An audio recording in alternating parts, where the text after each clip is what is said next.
clarify something that may have gotten a little out of balance.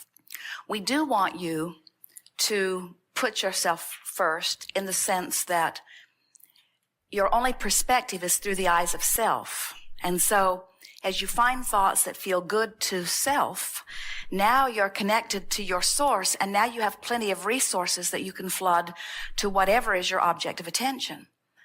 But we see a lot of people who are joyously helping others, and it seems overtly putting others first. And in doing so, they are having great satisfaction and joy in the process of it.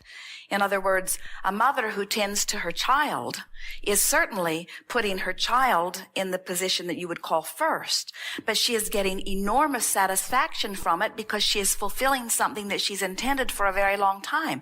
So there's no discord in that. The discord comes in doing something for someone and resenting doing it. In other words, you are putting yourself first when you are serving others and joyful in the serving. The discord comes when you are feeling that your resources are limited and there's not enough of you to go around, and so you are doing it out of obligation rather than out of wanting to do it. So let's just back up and approach this whole subject a little differently, and let's call it allowing and resisting rather than doing for others or doing for myself. Allowing or resisting. So I can do for myself and allow the energy to flow, or I can do for others and allow the energy to flow. Or I can do for myself and not allow the energy to flow, or I can do for others and not allow the energy to flow. But it's not the action, it's not the function of what I'm doing, it's the function of how I'm feeling while I'm doing it, you see. So as we've been talking about these different emotional set points, we can feel that you have come a long way. In other words, you can feel that you have been coming more and more into self-appreciation, especially recently, but over time.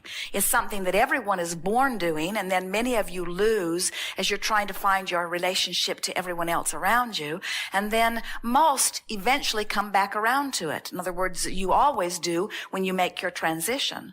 Sometimes you see very little ones selfish enough to kick up a ruckus in order to make sure they get what they want, and very old ones selfish enough to kick up a ruckus to make sure that they get what they want. But in neither of those cases is there alignment in the way we mean it. In other words, we don't want you to think that you have to kick up a ruckus in order to demand something from someone else. We want you to understand that the entire universe is ready to comply with you.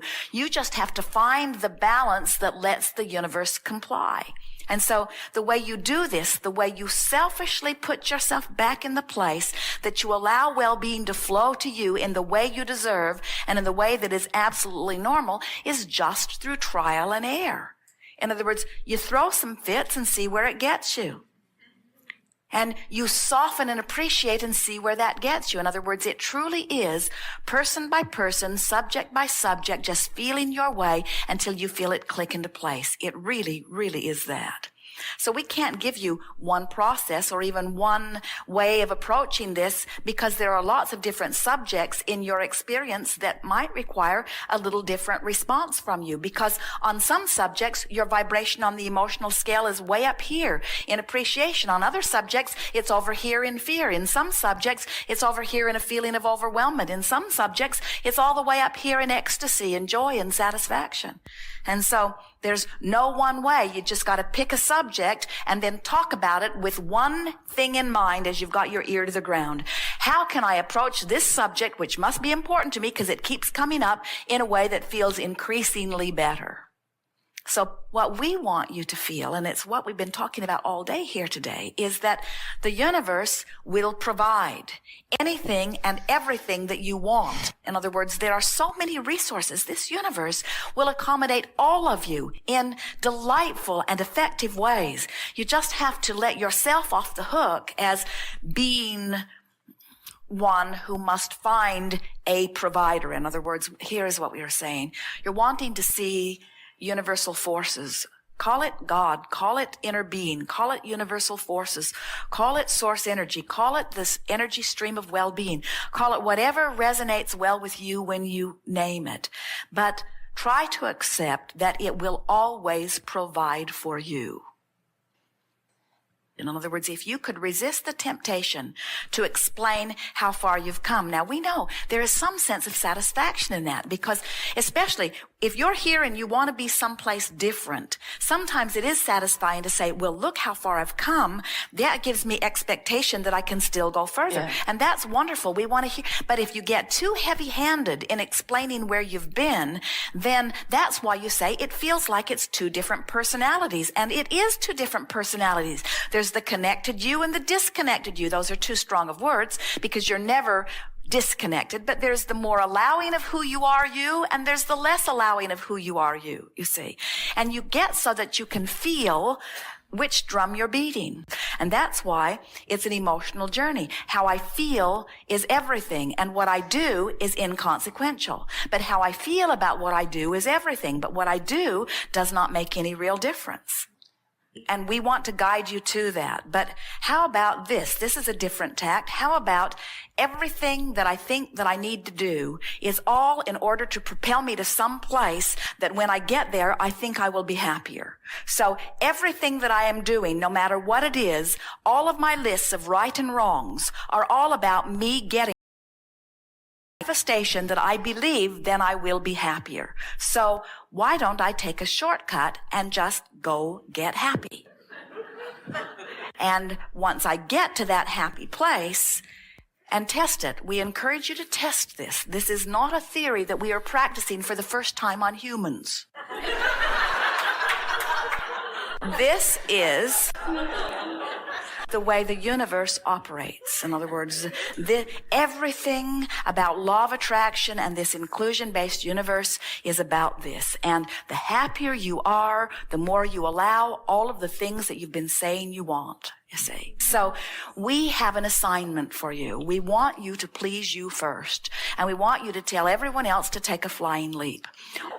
Only thing is, in your case, there are not that many others that you will be able to tell to take a flying leap. In other words, there are not a lot of others that are making demands on you. It is your own internal contradictions. It's like Esther. She will say, I am free to do anything in the world that I choose to do. For me to ever be in a moment of complaining is as screwy as it gets.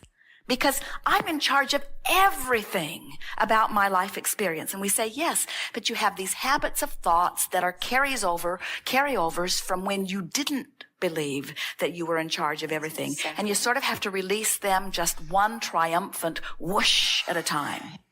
Yes. Yes, indeed.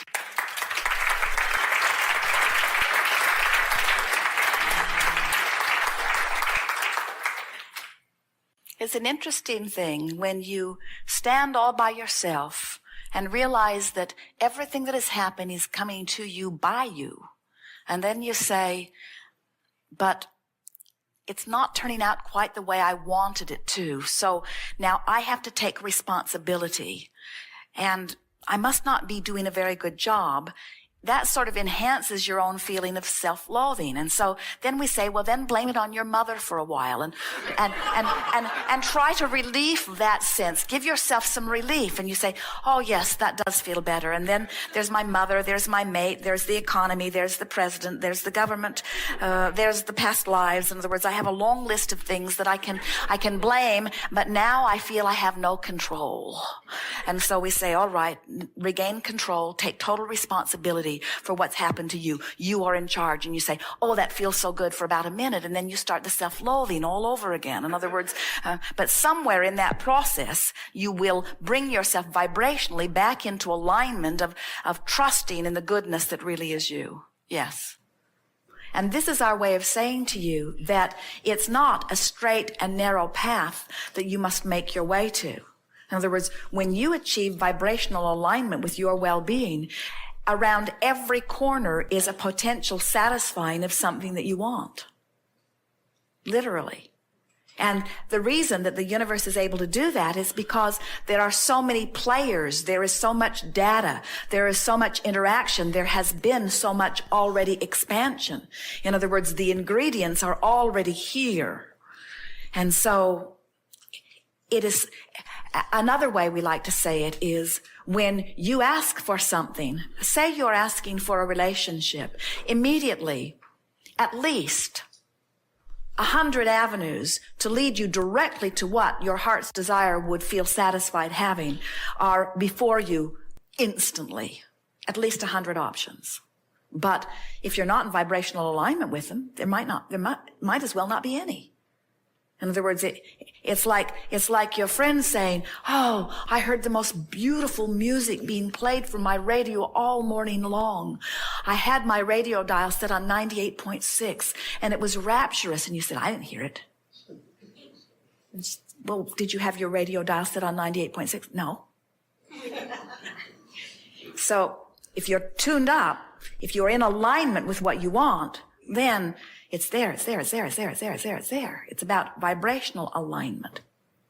By the time you were able to identify it in thought as a desire, it's done. If you can think it, the components are here, and you can realize it as quickly as you line up with that. In other words, if you say, I want a prize, the universe says, very well, we will line up endless opportunities for you to have your prize. And when you say, but there is only one prize, the universe says, very well, we will make it very difficult for you. And when you say, there is only one prize and I think that person will get it, the universe says, very well, it will not be yours. In other words, your thoughts happen. But when you say, there is no shortage of prizes, the universe says, then pluck from those that please you. They are everywhere around you. When you say, but I am the only worthy one and no one else is worthy, the universe says, well, depends upon how they feel about them, not how you feel about them. In other words, your every thought affects your vibration, but that's all that affects your vibration.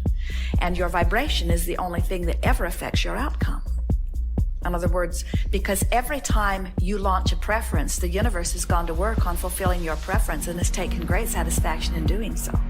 In other words, all of your future worlds have been envisioned and enjoyed by all that is non-physical. That's why it's in escrow, ready for you to let it into your experience, you see. Wayne Dyer's book says, you will see it when you believe it. And we say to you, test the heck out of it. In other words, make yourself believe it. Show yourself. Think thoughts and watch them manifest. Think other thoughts. In other words, notice the correlation between what you think and feel and what happens. It's accurate every single time. Adjust the way you feel, watch what happens. It's accurate every single time. But what's tricky about this is, and we keep coming back around to this here today, it's wonderful awareness, is that if I stand here and I want to be over there and I say I'm willing to do anything it takes to get over there, I've got a resistance within my vibration because of my inherent dissatisfaction with where I am. Where if I say it's lovely over here and it would be lovely over there, now I've softened that resistance. As I say, from my lovely vantage point where I feel blessed and worthy, I'm looking forward to more evidence of my blessedness and worthiness. Now you've got the whole gamut covered. In other words, can you feel how that just cleaned everything up, you see? So when you realize that you're tapped into the abundance of dollars or to the abundance of abundance, then you don't have to worry about shortage because it flows in as fast as it flows out. Then you begin to take shortage out of the equation. Then you begin to take limitation out of the equation. Then you begin to expect somehow, some way, whatever you want to manifest. And that's when the distance between your dream and the realization of it becomes infinitesimal. And that's when you say, well, it's like magic. And we say, it isn't magic. It's normal.